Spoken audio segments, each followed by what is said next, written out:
Yaz ayları geldiği için, güneş ışınları arttığı için güneş gözlüğü biraz daha hareketli. Yani normal aylara göre bir tık daha hareketli. Güneş gözlüğü aldığınız zaman optik müesseselerinden alınmasını tavsiye ediyoruz. Çünkü biliyorsunuz optik müesseseleri Sağlık Bakanlığı denetimi altında olduğu için ve cam kalitesini rahatlıkla güvenebileceğiniz için optik müesseselerinden almanızı tavsiye ediyoruz. Son dönemlerde giyim mağazalarında olsun, benzin istasyonlarında olsun veyahut da çeşitli marketlerde olsun güneş gözlüğü satılıyor.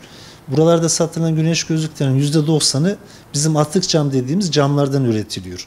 Ve bunlar da gözü koruma yerine tam tersi zarar veriyor. Güneş gözlüğü kullanılmazsa özellikle biliyorsunuz şu andaki mevsimsel güneş ısısının fazla olduğu için kornea tabakasına verdiği zararlar var.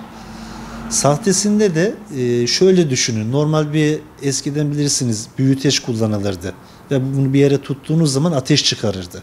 Sahtelerindeki direkt kırma özelliği değil de ışığı tamamıyla göze geçirdiği için yani kornea tabakasına çeşitli zararları var. Güneş gözlüğü alırken dikkat edilmesi gereken unsur polarize camlı olmasına daha önemli oluyor. Çünkü güneşe karşı tam koruma oluyor polarize özelliği.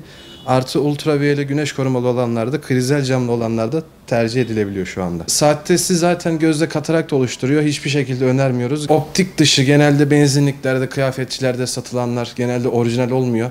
Dediğim gibi sahte gözlükler gözde katarakt oluşturur. O yüzden sıkıntı yaratabiliyor. Optikçilerden temin edilirse veyahut da bilindik markalardan temin edilirse daha iyi olur. Sağlığımız için daha iyi olur.